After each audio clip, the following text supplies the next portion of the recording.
Hello, Scorpio, Sun, Moon Rising, and Venus signs. Kamusta kayo? Sana po ay nasa mabuti kayong kalagayan. Welcome back po sa Star Tarot. At kung bago kayo rito, welcome din po kayo. Please subscribe, like, share my videos, and leave me a comment kung nakaresonate kayo. Thank you. So, first message po ni Scorpio, napakaganda. We have the Nine of Water. Si Nine of Water po, Scorpio, this is an energy, no, na for wish fulfillment, no. So, meron ditong chance or merong oportunidad, no, kayo na magkaroon kayo ng katuparan na sa inyong mga pinapangarap. Maaring matutupad na ang inyong mga dreams, maaring matupad na yung mga wishes ninyo, mga heart's desires ninyo. Kaya this is going to be a very joyful time para sa inyo. No? Magkakaroon kayo rito ng pagkakataon na maging masayang masaya, no? Malalim na saya ang pwedeng maramdaman ninyo rito kasi yung mga pangarap ninyo, yung mga minimithi ninyo ay maaring dumating na. We have release energy. Meron ditong mga magtatapos din. When there is change, di ba? Kasi transformation ito. So, when there is change, ibig sabihin na merong mga old energies that will be, removed out of your life. No? Meron na kayong mga tatanggalin sa buhay ninyo. You're going to cut cords, with people or situation or mga bagay na alam mong hindi na nagsiserve ng highest good ninyo. Kaya tatanggalin mo na yan sa buhay mo, aalisin mo na sa buhay mo. So, things are coming to an end dito. Kung ano man ang pipiliin ninyo, ano man sa tingin ninyo yung kailangan ng alisin sa buhay mo, you're going to put an end to that. Okay? So, what else? We have the Nine of Fire. So, meron tayong synchronicity rito. We have double 9. Kasi meron tayong 9 of Water and 9 of Fire. So, number 99, no? I suggest, kasi synchronicity ito, so I suggest pakitignan po ninyo ang ibig sabihin ng number 99 for more guidance. Tignan nyo po yan. Numerology meaning, angel number meaning, yung ganon. Okay? So, 9 of Fire is about protection.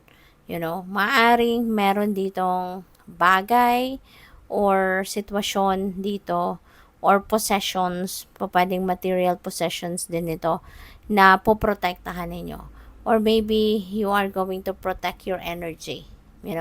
So, that's good. No? Kasi pwede rin kasi na ang iba sa inyo dito, baka naaabuso na din kayo ng maraming tao.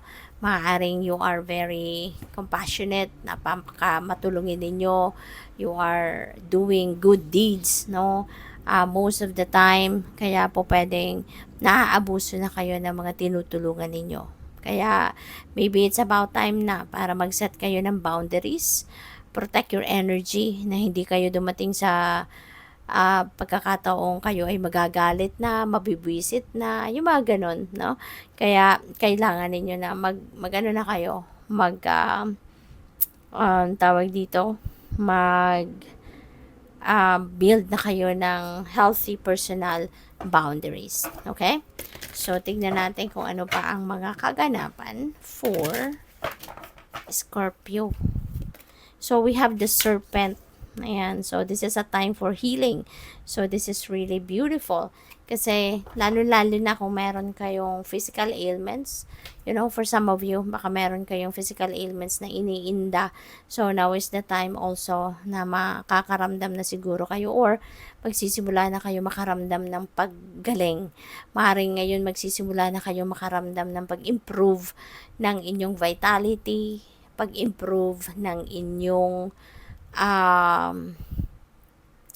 vitality at pag-improve ng inyong strength. Kumbaga, this could be also a time wherein siguro ang iba sa inyo is going to focus on gaining more knowledge. Pwedeng ang iba sa inyo rito is also going to focus on pag-aaral, pwedeng ganon, pag-research, yung ganon, no? So, to expand your learnings and knowledge. magte-take risk din ang iba sa inyo dito, Scorpio. Siguro sa ngayon magkakaroon na kayo ng lakas ng loob, no? Na sumubok ng mga bagong bagay, bagong sitwasyon. Okay?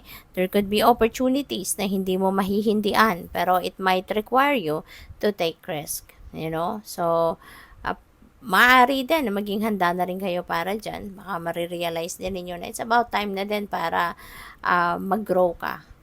Kasi po pwedeng lalabas ka talaga dito sa comfort zone mo.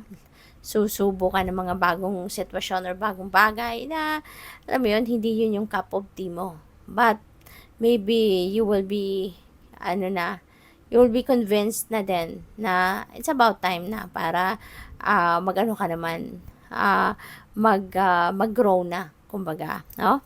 So, we have anger, retaliation, jealousy. So, maaring merong mga ganito din, ano, na sitwasyon na mararamdaman kayo. Baka merong galit. Maaring yung galit na to is because of jealousy. 'Di ba? Po pwedeng jealousy ito sa romantic partner ninyo or jealousy ito sa ibang tao na maybe related sa trabaho or sa pamilya. So, depende yan sa inyong sitwasyon.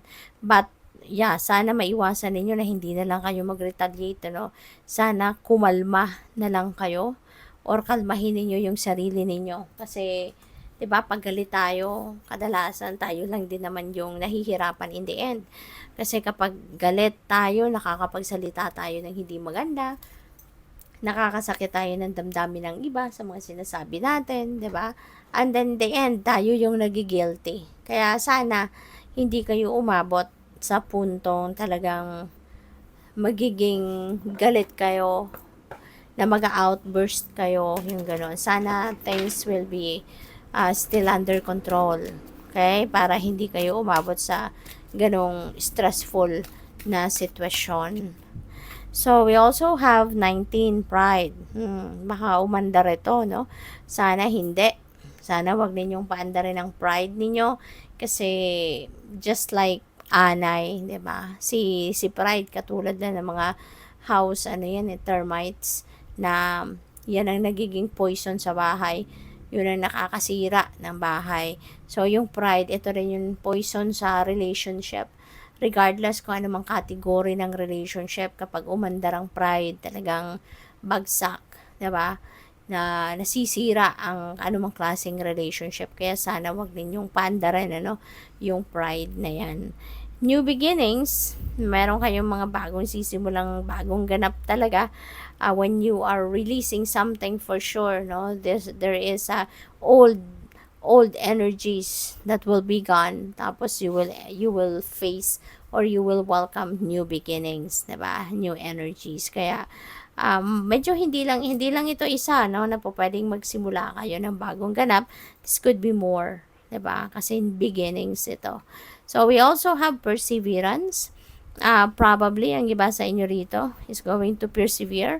Ang iba sa inyo mas magsisikap, magsisikap, magtsatsaga, you know. Sige lang, lalo-lalo na dito sa mga new beginnings na to, para kayo magtagumpay, no? Para makamit ninyo din kung ano man ang goal ninyo rito. Patuloy kayong mag-persevere. Okay? Regardless, no, kung ano man ang klaseng journey na pagdaanan ninyo, sipag at tiyaga, 'di ba? At pasensya, 'yun ang mga kailangan ninyo. 'Yun ang mga key ingredients, no, para kayo ay makarating sa tugatog ng inyong tagumpay. So, good luck. Thank you for watching. Love and light. Namaste.